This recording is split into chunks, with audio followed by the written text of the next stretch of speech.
At 3:47 a.m. over the western edge of Kubinka Air Base, silence cracked open. From the tree line, 3 Russian Ka-52 attack helicopters surged forward, unleashing volleys of 80mm rockets toward suspected Ukrainian drone nests. S-400 radar dishes rotated in wide arcs, sweeping a 150-mile radius, while Kornet anti-tank crews settled into bunker lines, eyes fixed on the shadowed woods. This wasn't a reconnaissance probe. It was a preemptive strike, a move to secure one of Russia's last fortified air bases west of Moscow. The first salvos marked the beginning of the battle for Kubinka. Moments after the helicopter's rockets fell silent, the skies began to stir with a different threat. At just past 4 a.m., Ukrainian UJ-22 loitering drones and swarms of FPV kamikaze units rose in staggered waves.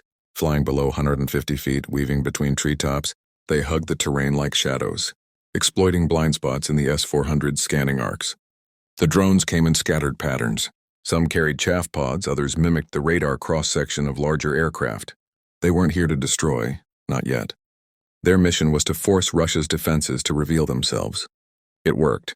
The moment a radar array pulsed active, the first wave banked away and the second dove straight in. Lancet-style strike drones, pre-programmed with updated coordinates, descended at more than 130 miles per hour. Several radar units were destroyed before Russian operators could switch frequencies or displace their trailers. On the ground, another kind of machine entered the fight. Ukrainian engineers deployed 4-legged robots, equipped with thermal sensors and ground-penetrating arrays. These dog-like units crawled ahead of infantry, sniffing out mines and booby traps. Within minutes, they had traced safe lanes through barbed wire and shallow trenches. Phase 1 wasn't about territory. It was about information. Ukraine had pried open Kubinka's outer shell and blinded its eyes. By 4:26, with radar sites silenced or compromised, Ukraine began the ground breach. From the mist-shrouded tree line, Polish-supplied PT-91s and Ukrainian T-72 AMTs rolled forward, their engines growling in the fog. They advanced in overlapping V formations, turrets swiveling like searchlights, using wreckage and terrain as cover. The ground offered no road, only churned dirt, cratered brush, and trenches. But the armor pressed forward yard by yard. Behind them came smaller, faster elements. Infantry teams on dirt bikes roared down woodland paths at over 40 miles an hour. They carried man-portable air defense systems, anti-radar drones, and jammers. Every few hundred feet they halted, dropped decoys, and transmitted live targeting updates to artillery batteries and drone operators. Russia answered with BM-21 Grad salvos. Hundreds of 122mm rockets streaked across the sky in saturation arcs, blanketing what they calculated to be the tank corridor. But Ukraine wasn't moving by prediction. The formations shifted every few minutes, slipping away before the rockets struck. Most exploded harmlessly in pre-shelled zones. The Ukrainian push was not defined by speed but by rhythm, coordination, and the fog that hid their angles.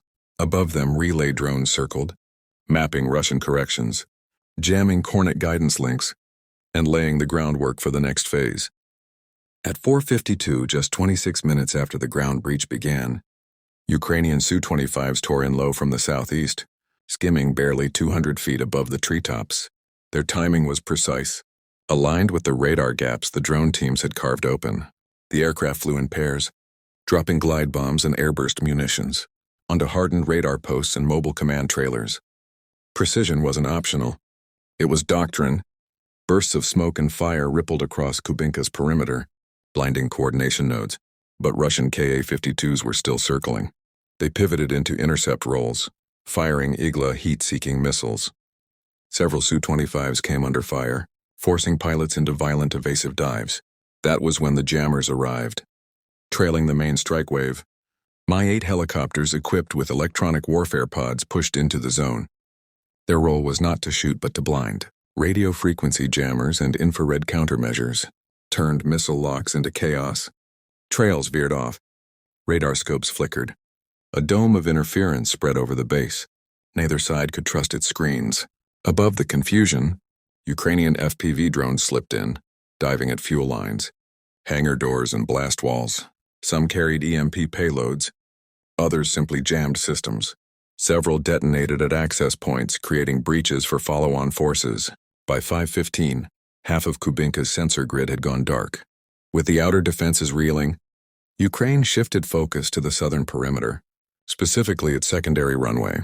Mine-clearing robots rolled in first, tracked units carrying demolition, charges and detectors, tuned to spot buried tripwires.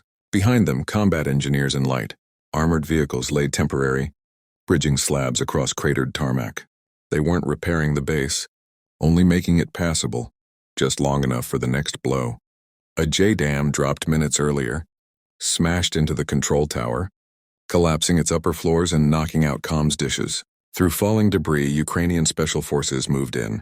Inserted earlier by helicopter, they neutralized uplink arrays and planted a portable jammer designed to cut outbound communications to Moscow. For 12 minutes, Kubinka was frozen, blind and silent. At 5:32, Russia struck back. A hidden radar node near the northwest perimeter powered on, feeding coordinates to S-400 launchers. Surface-to-air missiles streaked upward, forcing Ukrainian aircraft into low cover. Kornet teams hidden in hardened shelters opened fire on advancing armor, knocking out 2 vehicles in fiery blasts. BM-21 launchers rolled up from underground bays and loosed volleys, trying to saturate approach corridors. Yet Ukrainian electronic warfare vehicles pumped out false signatures, drawing rockets toward decoys. Su-25s, guided by drone spotters, dove back in to eliminate exposed Kornet squads and Grad batteries. Meanwhile, the drone war intensified. Ukrainian FPVs clashed with Russian Orlan-10 reconnaissance units in mid-air collisions, sometimes even intercepting inbound loitering. Munitions to detonate them prematurely. Every volley, every radar ping, every launch was logged and countered almost instantly. Adaptation wasn't a tactic. It was survival. By 5:56, after 2 hours of chaos, Ukraine's objectives had been met. The control tower was crippled, the radar net blinded, and Russia's counterpunch had failed to shift momentum. Ukrainian commanders ordered a withdrawal, not as retreat but as rescue. Motorbike teams sped back through smoke corridors, this time carrying stretchers. Robots and quadcopters ferried medical kits and hauled wounded soldiers, Ukrainian and Russian alike, across cratered runways. One medic squad stopped to stabilize, a Russian trooper who had crawled from wreckage, his leg shredded. They didn't hesitate. The mission ended with discipline, not destruction. The goal had never been to occupy Kubinka. It was to disrupt, and that had been achieved. For over 20 minutes, one of Russia's key air bases was blinded. Severed from Moscow, its defenses scattered. The ripple effects would linger. Reserve radars had to be redeployed, Kornet teams reconfigured, and command structures shifted farther from the capital. It was a warning. Even Moscow's fortified belt could be pierced with precision and speed. The final image was not of burning ruins, but of drones and robot mules carrying soldiers, friend and foe, out of the smoke. Ukraine had shown it could reach deep, strike surgically, and still withdraw in order. Sometimes the strongest move isn't holding ground. It's knowing when to leave it. Hours later, new tremors spread east. At 3:14 on the pine-covered ridges near Kharkiv, Ukrainian Patriot batteries lit up, locking onto submarine-launched cruise missiles racing in from the Barents Sea, fired from an Akula-class submarine. The missiles skimmed 600 miles of Arctic airspace toward radar arrays near Derhachi. This was no warning shot. It was a calculated strike meant to stall Ukraine's next advance. But the calm didn't last. At 4:22, Ukraine answered with 20 kamikaze drones, skimming low over the border toward Belgorod's defense hub. Alongside them crawled unmanned ground, vehicles loaded with explosives, and jamming pods. Overwatching Patriots swatted down inbound Iskanders, while deep behind the lines, special forces landed by modified Mi-8 helicopters stormed comms outposts, cutting relays. Power nodes were rigged with charges, plunging Belgorod's eastern grid into darkness.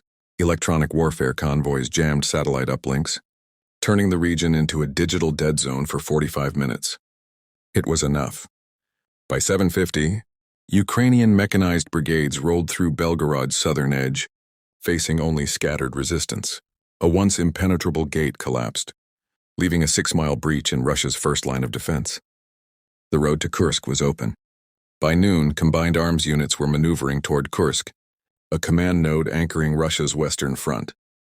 Recon drones marked artillery nests and SAM systems, feeding real-time data to precision-guided batteries. Su-27s armed with HARM missiles swooped in, destroying active radars. Robotic spotters. Laser-designated targets while snipers silenced isolated operators. East of the city, a fake drone raid lured Panzer batteries away. By mid-afternoon, Russia tried to counter with submarine-launched cruise missiles. But their guidance links, scrambled by Ukrainian EW units, failed. The missiles veered harmlessly into farmland. Within hours, Kursk's outer defenses collapsed. Command nodes went dark. Artillery brigades vanished from the grid, and Moscow lost contact. At 4:18 p.m., as Russian command scrambled to regroup near Bryansk, Ukrainian EW convoys moved into place. Stealth drones dropped EMP canisters across the outer ring, wiping sensors. Shortwave comms died. Fiber links returned static. Command screens flickered out one by one. Deception overlays made it appear that armored columns were advancing from the southeast, when in reality they weren't there. Russian artillery repositioned in panic, straight into real ambushes from the north. Even submarine-launched missiles meant to support Bryansk failed. Their launch commands, spoofed by Ukrainian cyber units, aborted mid-sequence. Inside headquarters, Russian officers reverted to maps and flares, methods unused in decades. But at 5:42, Ukrainian malware froze Bryansk's servers completely. No shells fell, no walls collapsed. The city wasn't stormed. It was erased. In under 4 hours, Ukraine had pulled off a silent siege. No occupation, no firestorm, only precision, coordination, and disruption. Kubinka, Belgorod, Kursk, Bryansk. 4 names etched into a single lesson. In modern war, speed and discipline win what brute force alone cannot.